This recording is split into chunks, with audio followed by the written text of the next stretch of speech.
It'll tell you before it tells me. Breakfast is for some over. reason. Let's see, we should be live any moment.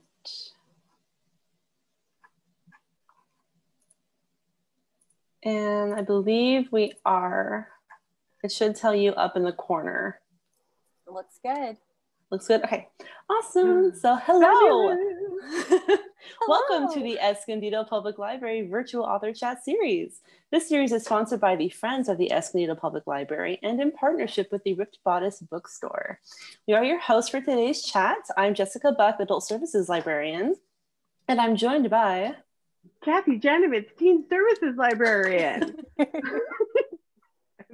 We are joined by authors Crystal Maldonado and Olivia Dade. We will be discussing their recent books and representation in romance. And before we get started, I'm just going to introduce our authors. So I have a little bit to read, so bear with me. Crystal Maldonado is a young adult author with a lot of feelings. Her debut novel, Fat Chance Charlie Vega, will be released on February 2nd of this year. By day, she is a social media manager working in higher ed, and by night, a writer who loves Beyonce, shopping, the internet, and being extra. She lives in Western Massachusetts with her husband, daughter, and a dog. Our second author, Olivia Dade, grew up an undeniable nerd, prone to ignoring the world around her as she read any book she could find. Her favorites, though, were always romances. As an adult, she earned an MA in American history and worked in a variety of jobs that require the donning of actual pants. I love that. Oh my God. Colonel Williamsburg interpreter, high school teacher, academic tutor, and of course, librarian. Now, however, she has finally achieved her lifelong goal of wearing pajamas all day as a hermit-like writer and enthusiastic hag.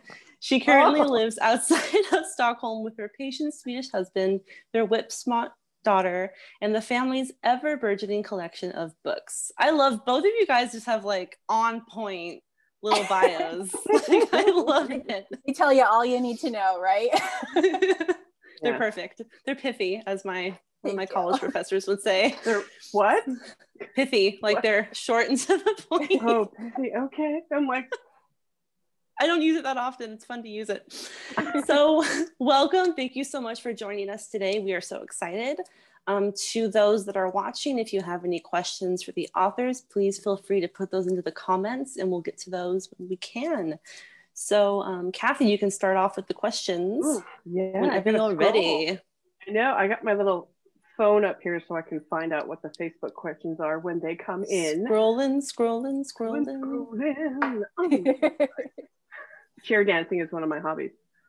Okay, it is. So both of you lovely ladies, tell us a little bit about yourselves and the kind of books that you write. Olivia, do you want to go first? Yep. Okay, so I am Crystal Maldonado. As you heard, I'm the author of Fat Chance Charlie Vega. It's a young adult book that's a rom-com, and it's my first novel ever. So I don't really have like a specialty of books, but I'm hoping to make that my specialty, just like rom-coms for fat girls. Like that's that's kind of what I want to do. And so I live in Western Mass. I have an 18-month-old daughter, an amazing husband, a very cute dog. I'm a little biased by all of that, but yeah, that's me in a nutshell. I'm Olivia Dade, and I write rom-coms as well. I always say they're sort of body rom-coms with a big heart. They're funny, and I think they're sweet, but they're not sweet in the sense of no sex.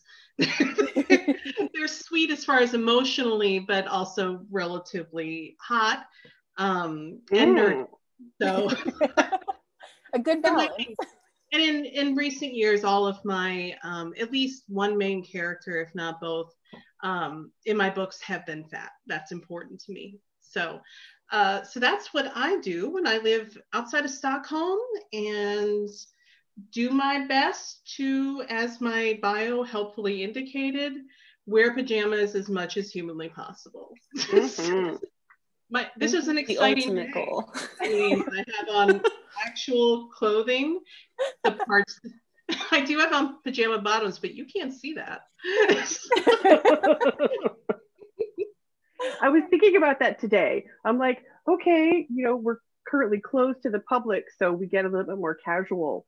So I've been wearing like exercise clothes because I take walks, but I'm like, I gotta look a little nicer today. But it's like, should I wear like exercise bottoms? And I'm like, You could. Waist up, Kathy. Just waist up. No, but this is all you got to worry about. I'm wearing some leggings that are sort of exercisey but comfy. So, I mean, there you go. I wore like full on actual, I'm in jeans. And then I realized that my camera is too, you can't even see. I put in an effort and you can't even see it. What a waste. Oh, well. Honestly. well, you could stand up like, there you go. Okay, there we go. Beautiful.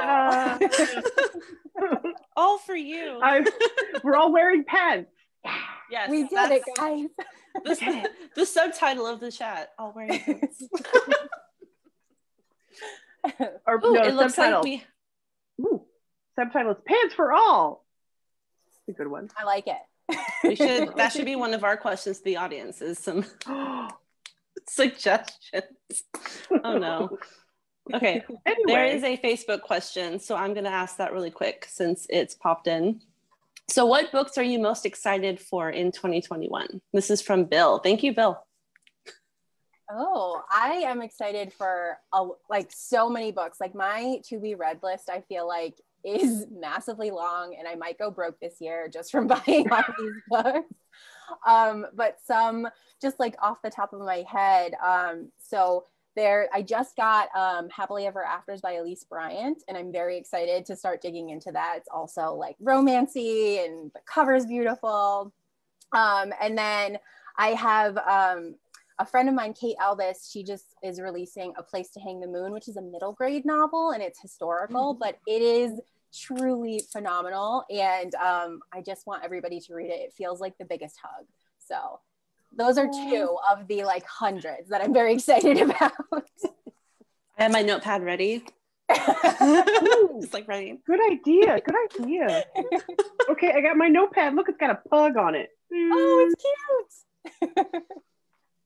One of my dear friends is Mia Sosa, who wrote The Worst Best Man. And she has a book coming out this year, The Wedding Crasher. And I know it's going to be hilarious and delightful. And she writes about families so well and so warmly, but the stories are hilarious too. She's wonderful. So I'm looking forward to that. And also my friend Therese Bahari has a book coming out. I don't know exactly when, but it involves some magic. It's a romantic, rom-com, but it's a contemporary romance, and it's a print, which I'm so excited for Kensington, I think. But it has magic in it too, which I think I kind of get the sense that paranormal is sort of coming back in a lot of different realms, and I think that's awesome. Like, Christina Lauren had the time loop one, and there's kind of fun mainstream romances that now have paranormal again. So I'm excited about that. And Therese is also a dear friend. So I am biased, but they're both amazing and fabulous, and you should buy their books. Hey, I'm excited that there's a lot more paranormal that we're hearing about, because my book club is very much, I do a romance book club, the library, and everyone's very much just like textbook contemporary romance, textbook historical, and I'm trying to get them to go like, we need some sword fighting, and we need some spells, we need some shifters. Some werewolves. Hot shifters are where it's at. There are so many, and there's so like many books where it's like there's a town full. It's like there's a town full. Like there's enough for everyone. There's enough for, there you go. Spread that first. Spread it. Oh man. Okay. There's another Facebook question, but I'm gonna ask it after one of our other questions because it kind of fits in together. So don't worry, Megan, we will get to your question. So the next one is one that we had prepared. So when did you first start reading romance, and how did you make that journey from a reader to a writer? Oh, that's a good one. Olivia, do you want to go first? Sure. I started reading romance before I actually have a good memory of it. I've told the story before, but my mom read romance. So she had a pile inside her closet to the bottom left that I wasn't supposed to read. So when she would leave the house, I would read it. And so from the age of 6 or 7, I'm 44. So we're talking like early 80s historical romance. So there were a lot of pirates and a lot of kidnapped virgins with violet eyes. And a lot of punishing kisses and other things that I did not entirely understand until much, much later. But I was reading them from that age, but I didn't actually start writing them until 2014. So, not that long ago, and I'm not to this day entirely sure what made me take that jump, but I was not fulfilled at work.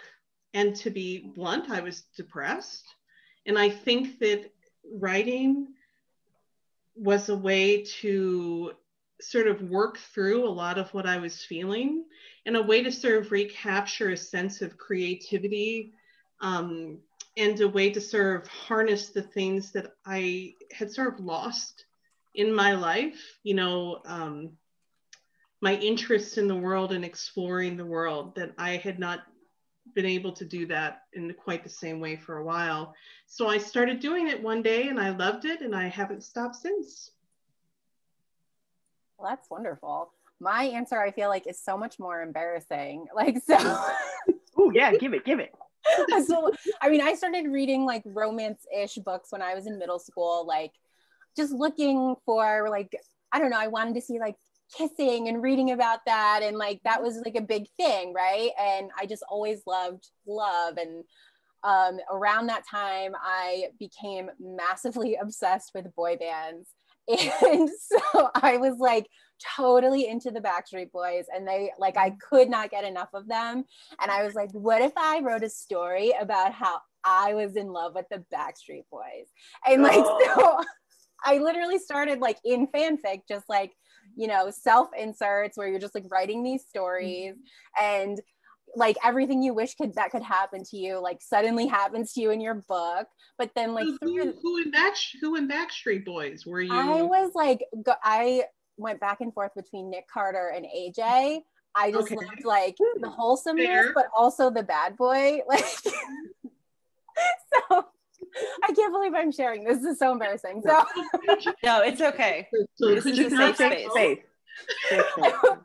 Well, right. So like you could write a story where they're like fighting over you, and it's like, ooh, it's up to me to pick which one. So we were going to ask you guys about if you read or write fan fiction, so I think we can just transition into that right now. Well, so that really is how I got into writing. Was I was like, oh, this is fun, and I like doing this, and it was like a thing I could do for like, you write for your write a little story for your friend and share that way. And then when I got in high school, I kind of stopped writing fanfic, which why, I don't know. And I started writing other things, and it was just a thing I always loved doing. And everything I wrote always came back to some kind of like love and like relationship or something like that. So yeah. Have you started writing fan fiction again? I should. I think I might after this. Can I still do Backstreet Boys, or do I have to pick someone new? You can make up your own. I think you band. do you. Yeah, just take little pieces. Take pieces from each of the boy bands, even maybe some K-pop or something, and just make your own band. I someday would love to write one like related to a boy band, because that's kind of like my beginnings. So that would be fun. That would be awesome. Maybe travel, maybe traveling to all their concerts. Yes. That'd be fun. Exactly. Oh. I miss concerts. Well, Well, fan fiction was very much a part of, spoiler alert. So Olivia, did you have to do research, or are you a fan fiction entrepreneur? That's what I want to know. I started reading fan fiction a couple years ago. At a certain point, I found once I started publishing that sometimes reading published books, it was harder to immerse myself in the stories because it had become part almost of my job and not an escape from my work in the way that reading was. And I found that for me, fan fiction still felt like an escape from my work because it wasn't, it's not for sale. It was just written for, love and joy of the characters and the story involved. And I found the fandom was, for me, and I've been mocked by this by so many of my friends. I did not actually watch Game of Thrones. To this day, I still have seen very few of the episodes. The only ones I've seen are the ones with Jaime Lannister and Brienne of Tarth, because that's my fandom. So for whatever bizarre reason, I became completely immersed in a fandom that for a show that I did not watch. But I was super into it, and the fandom is incredibly talented. There are authors there that if they put their work up for sale, sight unseen, whatever it was about, I would buy it and read it. Yeah. It's as good or better than anything I've seen published, traditionally published. It's amazing to me, and it's free. It's amazing. So I read that for about a year. I read nothing but fan fiction, and I had no intent to do anything about that. It was just the only thing I could read. And then I had to come up with a story idea. And I started seeing, the last season of Game of Thrones, you may recall, was perhaps less than universally beloved. Yes. There were all these viral videos of these interviews with the actors where they were asked about the final season, and it looked like they would freeze up and be super awkward, and it looked like impromptu hostage videos.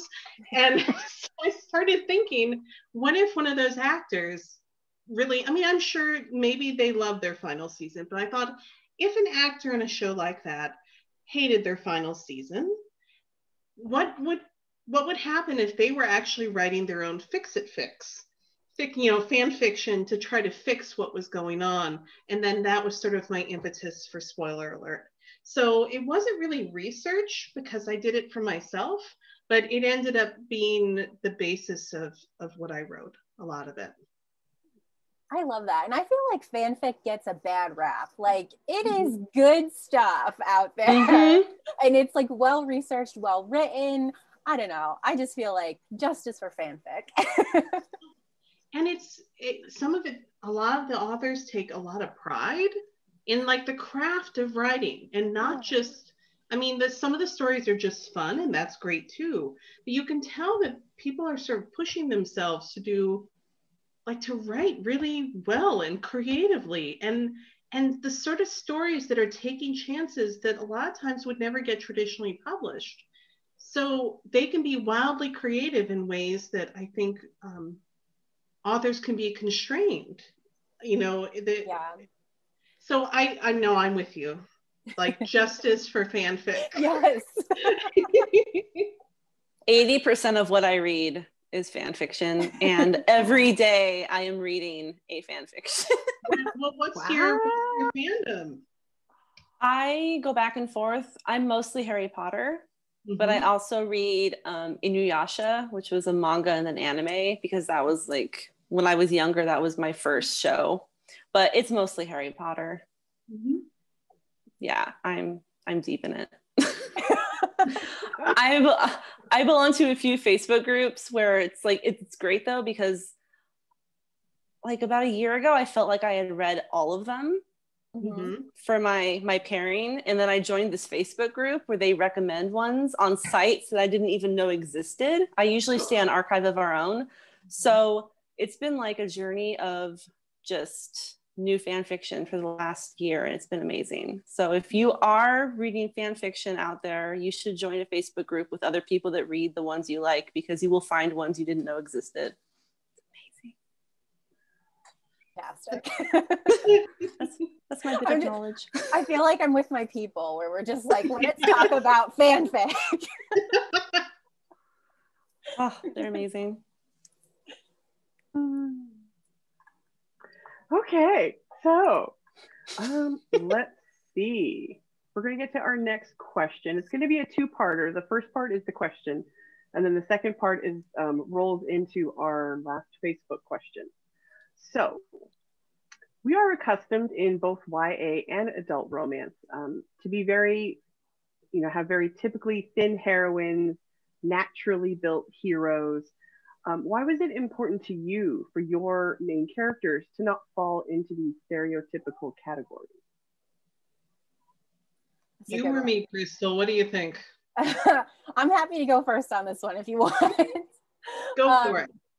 So for me, I am fat and spent a lot of my youth reading books and never felt like I ever got to see anyone that looked like me in those books. And that was so alienating, right? Like, so we read these books because we love the stories and we want to feel like we go on an adventure and we want to escape from reality or whatever else that is. And to never encounter someone at the heart of a story that was like the main character really had, I feel like, an impact on me and helped create this idea in my head that there was like something wrong with me or something I needed to change about myself. And a lot of the media I consumed that, did maybe have, somebody who was fat or plus size or whatever, they were always like the butt of the joke or the friend, or just had a very small role that sort of felt like, well, I live my own life and I have friends and I have interests, and like, why is that not good enough? Why does that person who is fat, why do they never get to be the main character? And so I just wanted to kind of fix that. I feel like that's kind of an oversight on our part as like a society. We want to see ourselves reflected back at ourselves so badly. And for me, that was a huge part of why I wanted to make a young adult book that had a fat main character who doesn't lose weight at the center of it. Yeah, I just wanted her to like realize how wonderful she is and that she doesn't have to change. And that was just so important for me. I mean, I think that everything Crystal said is true for me as well. For me, there was also an added element of spite because that mother. My first series of books that I wrote had, because body diversity is very important to me. So my first series had a variety of different body types. So I had someone who was very slim and not curvy. I had athletic. I had someone who was, and then I had a fat heroine. My third book in the series had a fat heroine, Helen Mayday. But then between when those 6 books came out in that first series, a traditionally published book came out with a very well-known author. And I thought it was and it had fat main characters. And I thought that it was incredibly harmful and hurtful and traumatizing. Like the depiction of the fat women in there was terrible. And so I said, you know what, from here on out, and a lot of times it is, like, even the fat representation that exists, a lot of times it's still, I think, very damaging, even if you can find it, which, as Crystal said, it's few and far between, and often it does involve someone trying to lose weight, or there are messages there that I think are very emblematic of diet culture. And fat shaming. Yeah. So I said, the message is always that they're not enough. Right. Exactly. I always said, screw it. From here on out, I'm rating nothing but fat women. I'm going to make sure my goal is to not harm readers. To talk about, there's different experiences of fatness. There are some people who, I'm fat too. I have been pretty much my entire life.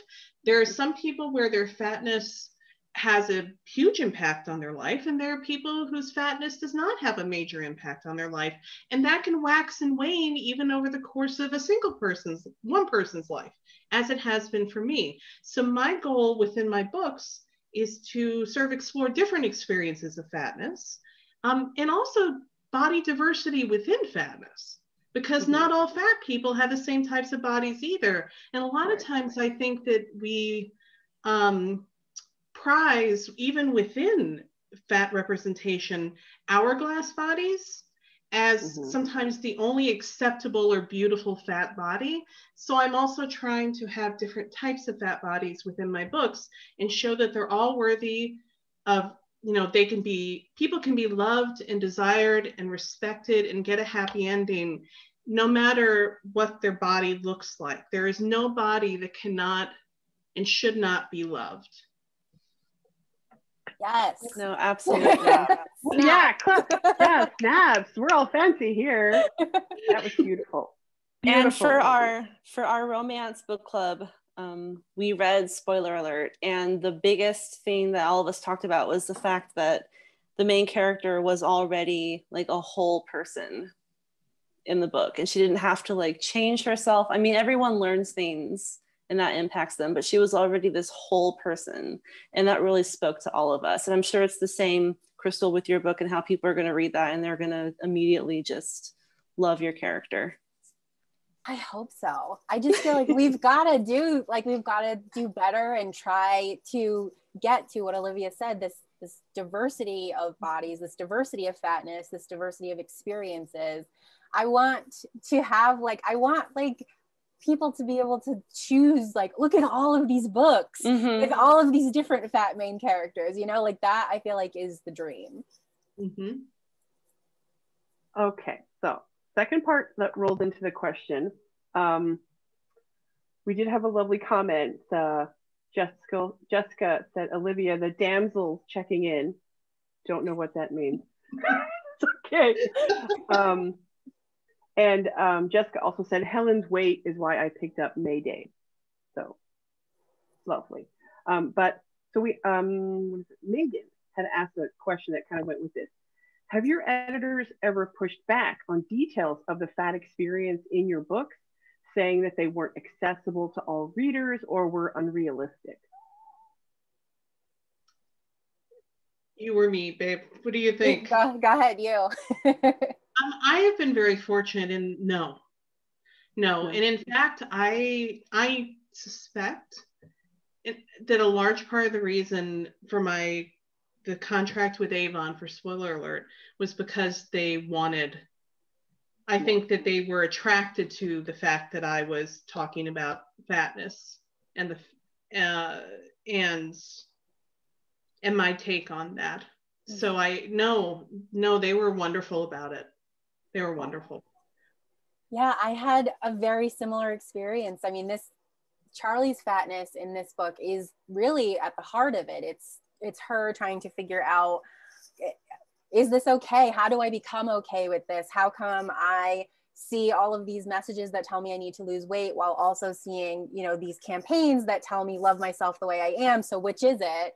And was it like a really important journey for her in the book. And I felt like, my agent and editors and everybody just sort of got it and made even more space in the book to talk about some of the things that I had experienced as someone who also grew up fat. Like, well, what is it like doing this? Or there's a scene in the book where Charlie's going shopping with her best friend who's thin, and she can't shop at the store because she just can't fit into anything. And those were scenes that, like, my editor was like, this is important to keep in because we want to show and not just tell, like, what is it like to live as a fat person? Because if you're not fat, you maybe just don't know. So they were so supportive, and I feel like very, very fortunate for that. That's really good to hear. I'm really happy. Yeah. Let's see. Nothing over here. Okay, so let's see. What does this say? Ooh, did you do any fun or interesting research for your book? Oh, for me, I feel like the most fun and interesting research I did was like fashion wise. So I know what I like to wear, but I don't know exactly what like young people wear, right? Like, so I'm 32, so like I don't really know anymore. Okay. So figuring out like fashion was a big part of Fat Chance Charlie Vega, and like coming into your own sense of fashion and figuring out, well, what do I like to wear? And I think that's an interest, or at least for me, that has been an interesting part of just existing, is you may have ideas for what you want to wear on your body, but it may not come in your size. Like it straight up might not fit you. So then sometimes that means you have to alter your sense of style and it's suddenly you have a sense of style, and it's like, am I wearing this because this is what I like, or am I wearing this because this is what fits me and this is what I can find and what I can afford?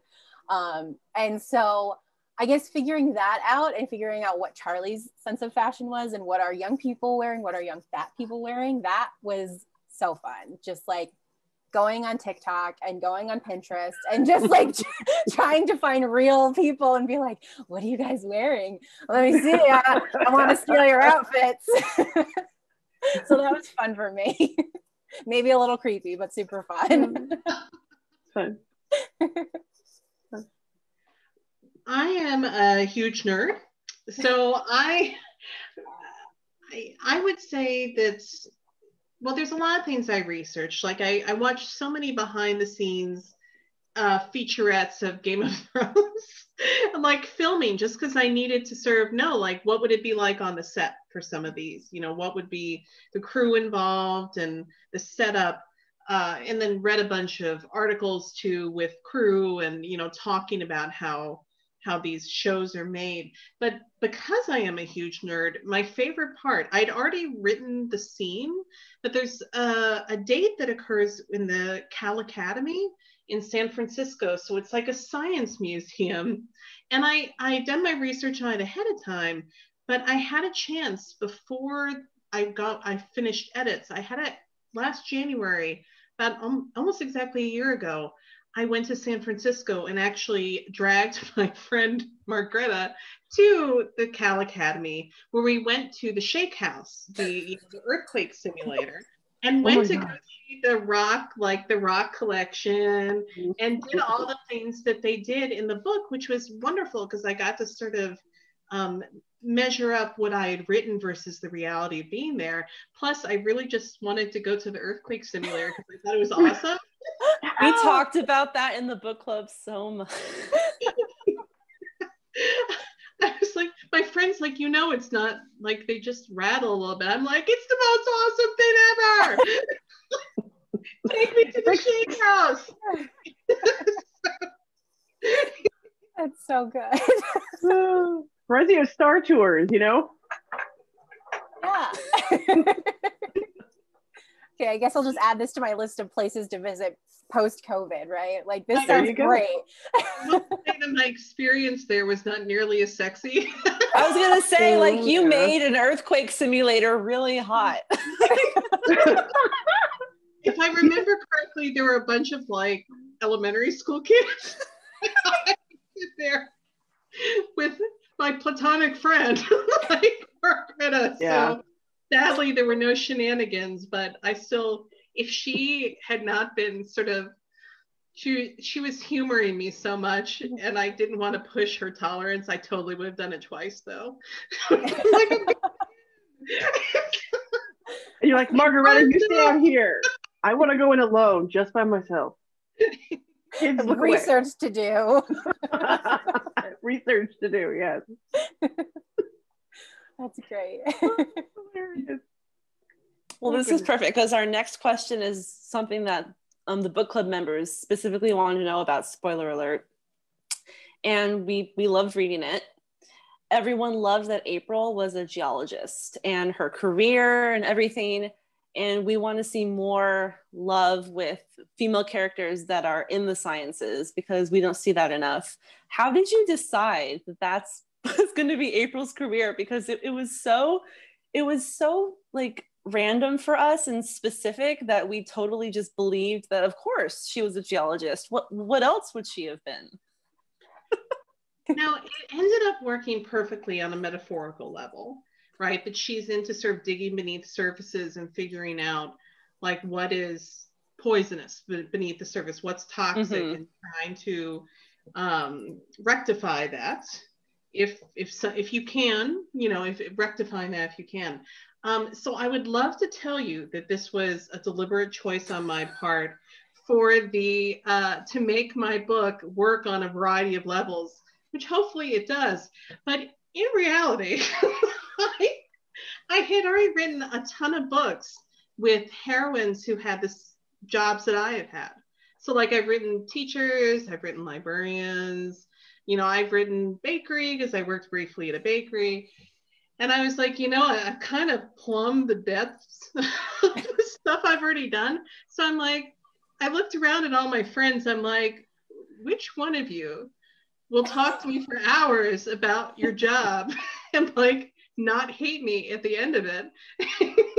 And also I love rocks and geology in a non-professional way. I just love pretty rocks. So I called up my friend Margareta Martin, the one who took me to Shake House and I visited in San Francisco. She is a geologist. And I basically imposed on her for hours of her time. So basically I looked for my most patient friend and was like, I want your job. Give me. I'm taking your job. So if Margareta had been like a crab fisherwoman, like April, whatever it was, I guess she would have had a hard time eating Marcus if she were like a Alaskan crabber. So maybe not that, but like next one. Like I totally, I all my friends and being like, which one of you have interesting careers I could borrow? I'm going to steal that note. That's a great idea. It really is helpful. I love that. And it makes sense. It makes sense because they're your friends. And of course they'll tell you about their lives.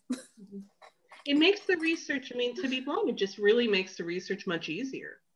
Like I basically just wrote down what she would do in her day. And then I'm like, that's what April does. Perfect. I love that. Ooh, okay, we have another Facebook question. Who's this from? This is from Cindy Lee. What are some ways your characters have surprised you?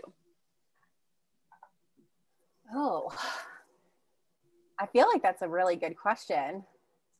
I feel like for me, Charlie just like grew and became her own person throughout the writing process that like I wasn't expecting that to happen. So this is my first like book that this is the first thing I've actually written and like completed. And I had started out with an idea in my head that I wanted it to be the book to be like very close to my personal experience.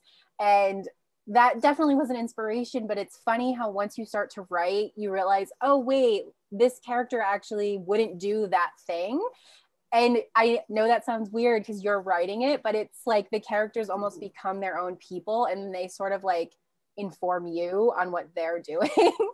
And so like, sometimes it's like little things where it's like, oh, well, she wouldn't have this in her room because she wouldn't be interested in that fandom or whatever else. Or it's like a conversation they might have, they might not say something. So I feel like Charlie ended up being much more independent and like assertive than I thought she was going to initially be. And I just found that to be kind of empowering in its own way. I was like, wait a minute, now I'm kind of inspired by this fake person I just made. Like, what is that about?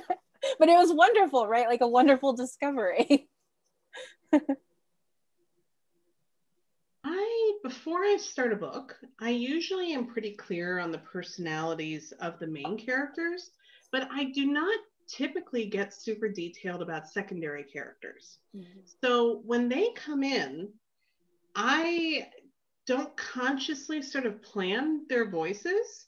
And so, like, for instance, you know, if you read, spoiler alert, Marcus's best friend, Alex, becomes a pretty key character over the course of the book. It has a very distinct personality. But I didn't plan that from the beginning. I just knew that he was going to have, you know, this best friend, and I knew what role that best friend was going to play within the book and the plot. But his personality was something that, you know, there was an early conversation between the two, and as I was writing it, like Crystal was saying, the personality sort of forms as you write it.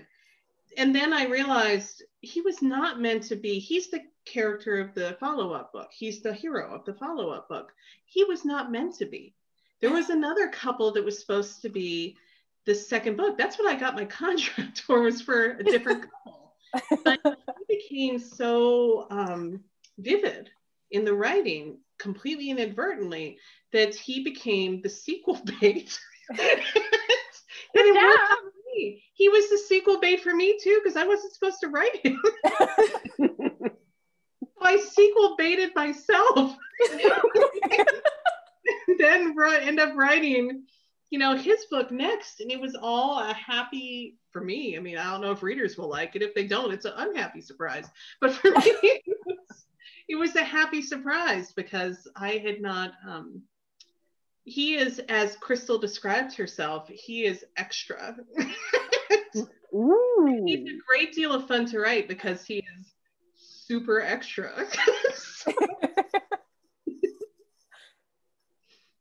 Well, that's all we could talk about at the end of book club, was how excited we are. We're so excited. We're probably going to read it when it comes out for book club. Well, you have to now. Like, yeah. You just gotta.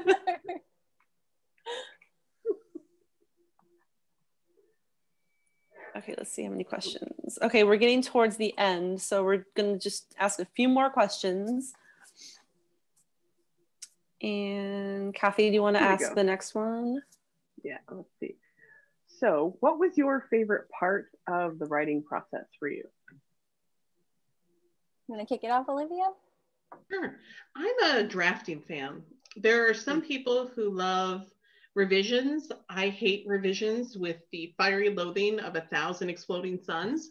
So I would much rather be drafting for the exact reason we were just talking about, because I find great joy in the things that sort of crop up organically while I write, and that you look back at and you're like, that came from your brain, but you did not consciously decide to do.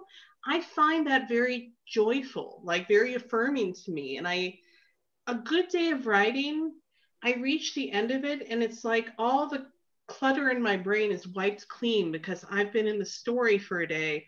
No matter what's happening in the outside world and what's going wrong, I have been free of that for the time I've been writing on a good writing day. And it's really joyful for me. And I am the complete opposite. I feel like such a hard time getting that first draft down and getting it out and getting it out of my brain. And like, I feel like half of my drafting time is spent just thinking about how I don't want to do it. And I don't know how I'm going to wrap this all up. And here's this huge plot hole. And what am I going to do? Just like fretting, basically. But then once I get it down and like have some time away from it, that's when I feel like I get to that place of going back, rereading it, reading comments on it, and being like, wait, this is not as bad as I thought it was. Did I write that? Oh my God. And having those like nice, joyful moments of like, oh man, I thought this was terrible, but like I can work with this. And sort of seeing the story it's like a diamond in the rough, right? Like it's well, sometimes it's way worse than that, let's be real. And then you're polishing it through the editing process. And I love to see where the story goes and kind of to revisit characters that I had already loved, took a break from, and then get to come back to. And that feels kind of nice. It's like coming home and you're like having a nice little reunion. You're like, hey guys, what's up? What you been up to? What's the outfit of the day? Exactly. What are we wearing? Who are we listening to? Oh my gosh, I follow this woman on Facebook and she ran across this other woman, on Instagram. And, they have the OOTD, outfit of the day. And this woman, she puts on outfits and she calls it like the O-ta-da, I've never heard that. No, and it's hilarious. She's like, ooh, look at these leather pants, She talks about herself in the third person. Like, ooh, look, these pants are, she's giving you biker vibes, and look at this jacket. She's giving you like winter vibe, all these, but she calls it the ooh-ta-da. The ooh-ta-da. I might steal that. That's great. Yes. I will look it up. You're gonna have to show me that later, Kathy. Yeah. I have to look it up and tell you who it is because this woman is crazy. I love it. If we can all just like channel that level of confidence every day, right? Oh my God. Where you're just like, oh, look at me, I'm so cute. Like, yeah. I want to do that. Yeah. Little booty shake. 2021 goal. Yes. There you go. Okay, so now we have the closing questions, just two. And I'm going to start off with the question that I ask the end of all these chats, and it's my favorite question to ask. So what is your favorite library memory? Oh, I have so many, I feel like. So I was a big reader and always in libraries as a kid. But one that sticks out in my mind is actually when our local librarian visited my school and our school's library. Yeah, so it was a big deal because we had like a visitor at school and we had to be on our best behavior and all that. And I feel like I was young, maybe like 6 or so, like first grade or something. And, so her name was Ruth, and she had this like incredibly beautiful curly hair. And I felt like I was just so mesmerized by her already. And she came and she had this giant book and she was like, I'm going to read to you and I'm going to talk to you about books and libraries and whatever. And I was already a fan of libraries. So I was like, this is the greatest day ever. And so she sits down and she's got this huge storybook in her lap. And she's telling us this story about like how books can kind of do anything and they're so magical and you just have to read it. And, people are we're 6, but we're skeptical for some reason. Like, I don't know why. And so I was totally riveted. And she ended up saying that books can do anything and they're really powerful and they could do something like start a fire if we wanted them to. And I was like, that is not possible. And then she turned the page in her book and an actual fire came out of this storybook. And I nearly died. I was like, what? It's like, this is wilder than anything I've ever imagined. It was just so magical.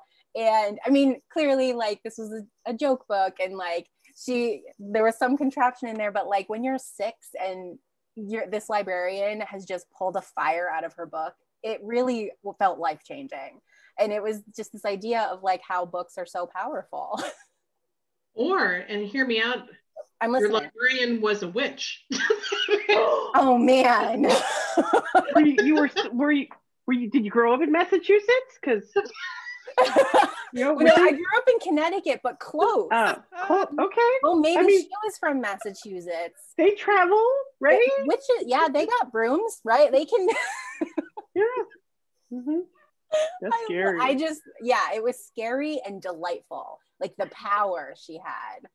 I was like, whoa, this lady. I want that book. Yeah. I know. I kind of want to see if I can find her and be like, hey, where'd you get that book as an adult? I'm not entirely sure. When I was a high school teacher, but I'm not entirely sure my principal would have approved of my having an incendiary device.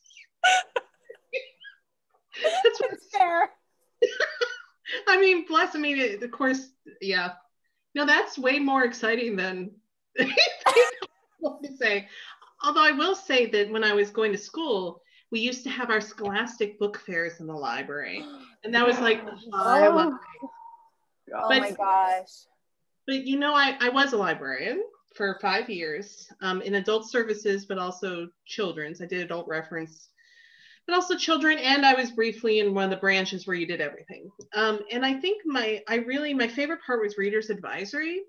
And there's one woman, I'm not going to name her for privacy reasons, but she was from our local community. And I think where I worked the last several years was not a particularly wealthy area. So I don't think had necessarily the funds to buy books.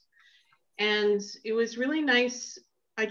When she would come, we would sit down together and I would have her talk through like what books that she had read and what she liked. And then we'd start exploring what other books she might want. And I think I did a pretty good job of it the first time, because then every time thereafter, anytime she came in, she would ask for me, and she wouldn't go to anyone else that she wanted, because she knew that we would work well together and find her books that she loved. And she read just a variety of different types of fiction and was just really enthusiastic about it. And I think had a hard life, but like she was really into these books, and her trust to going with me and coming to me to find her books really meant the world to me. And I still think about her. I hope she's okay. She's in Maryland, so I'm never going to see her again, but I hope that she found someone else who could find her books that she loves, because I think for her it was really an escape from things that were hard in her life. Well, that got me a little teary. Right? That's beautiful. Aww. Me too. I hope she's okay. Me too. I hope she's read a lot of good books too. Me too. Oh. Do you want to share the Facebook comment, Kathy? So Cindy was like, so Crystal, would you say that sparked your love of libraries? That's really good. Absolutely, yes. I'm assuming that's the way she wanted it to be read. Right. Spark, wink, wink. Exactly. Shoulder, hair flip. And Cindy also said her childhood librarian sent her a letter back in April, no idea how, and they've been writing letters back and forth throughout the pandemic. Oh, that's lovely. I love that. I know, and I'm like, what? Let's bring back she has one more comment. Oh yeah. A sexy librarian. I don't know. Olivia. Cindy was just like, Olivia, a sexy librarian. Right. And my first series was all librarians. Oh, that's it was all librarians, and people did things in the library that would have given them terrible diseases. Had they done it in our library, because our libraries, the public, like particularly soft surfaces, you don't want to. Yeah. I mean, yeah, but I did have them like cover things with like a tablecloth, because I was like, oh, that's good. Yeah. Or as they're kissing, they pull apart and be like, did you bring the Lysol? And there was a scene in the bookmobile. One of my books was she was the bookmobile manager, and he actually wiped down the desk with the wet wipe before they became closer to one another, because he was like, yeah, I don't want your body parts to fall off from whatever is on that. You know, that's actually really considerate and very romantic. Yeah. So I'm assuming with the pandemic, you know, cleaning products have become a lot sexier than they used to be. Yeah.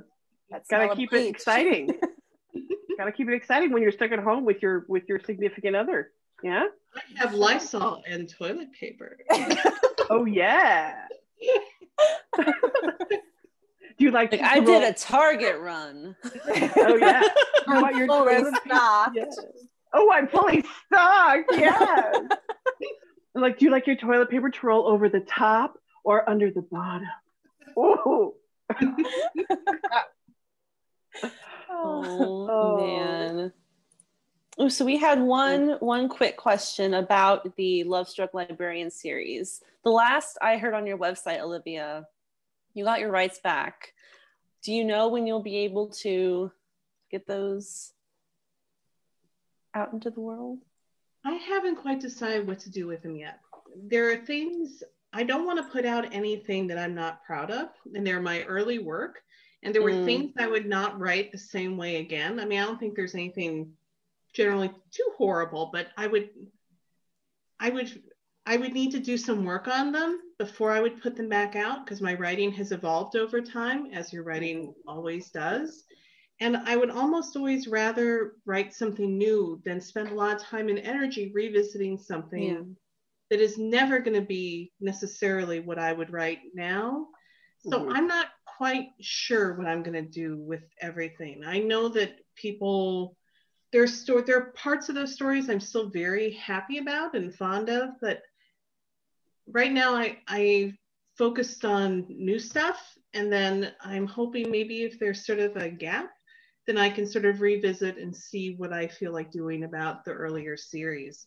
I just want to make sure there's nothing in there that I would regret or that would be inadvertently harmful. And so I have to read them over carefully before I put them back out. Okay. Well, we love all that you do and support whatever you decide to do. We just love your books. Love them so much. Okay, last question, Kathy. Yeah, what's happening? Ooh, yeah. So what is next for both of you in the wild and sexy world of writing? Do you want to go first, Olivia? Sure. I am about to start edits, which I should have Crystal do for me. On my follow-up book to, spoiler alert, it was going to be Slow Burn, but they decided there were too many books already named that. So it's going to be called something else. But it is Alex and Lauren's story. So Marcus's BFF and then his minder, assigned by the show to keep him theoretically out of trouble, which doesn't necessarily work that well. And so a lot of things you see behind the scenes, and spoiler alert, are going to happen on the page and then go past that in their own story. So I'm doing that. And then I have a proposal and, to show to Avon. We'll see if they like it. If they don't, then that's okay too. But I'm not sure if they're going to want to stop with 2 books set in the universe of spoiler alert, or whether they would want more than that. And so I'm not sure what comes after that. But I've also self-published happily, and I've really enjoyed that too. So no matter what happens next, that hopefully there'll be good stories, and definitely stories with fat main characters, because that's what I want to do. Oh, well, I'm very excited to read all of that. And I would say similar. So Fat Chance Charlie Vega comes out February 2. So like I said, this is my first book. So I'm hoping to just thoroughly enjoy my debut year as an actual author. So I'm very excited. I'm also working on a second book, and my edit letter should be coming any day now. So that will come out in 2022, and it'll also have a fat main character. So I'm super excited. And then hopefully, many books to come after that also feature fat girls. Let's get our stories told and let's keep doing this. I'm excited. We're excited too. And if you have not seen Crystal's cover, it is absolutely, everyone watching, you have to go look it up. It is absolutely gorgeous.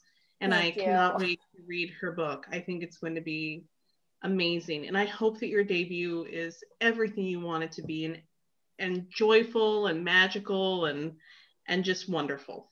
Thank you so much, Olivia. That means a lot. I don't know if it'll show up well. There it is. There you go.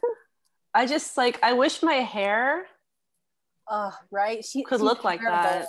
Hair goals to the next level. Total hair goals.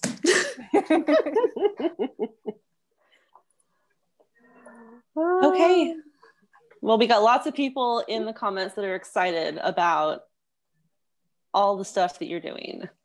So I'm just going to quickly, just because I'm looking at it, thank you, Cindy, Bill, Megan, Cynthia, Katie, Jessica, Thank you all. Did I miss anyone? Thank you everyone for watching and for commenting. Thank you, Crystal and Olivia, for joining us today. This has been so much fun. Even though it was an early morning for us, it was totally worth it. And we just had a blast. Oh, good. This has been so fun. Thank you. It was early for me, Kathy. I really appreciate it.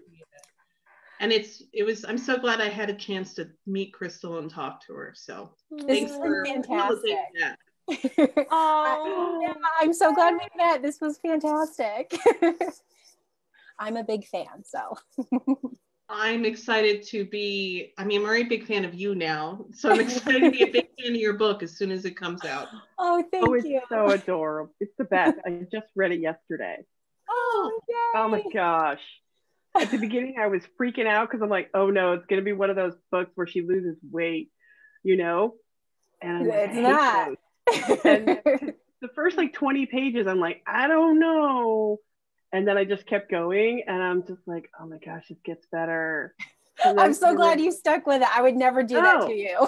Oh, no. And the relationship with her and her mom, oh my God. Oh my God. Yeah. There's definitely some push and pull there. It's not ideal. No. There was some of that in spoiler alert too. Yeah. But it just made the story. If she wasn't maybe as harsh, or if she was a little bit more understanding, it just wouldn't have run as, I don't know, it just wouldn't have done its magic. Oh, well, thank you. Yeah. I'm glad you read it.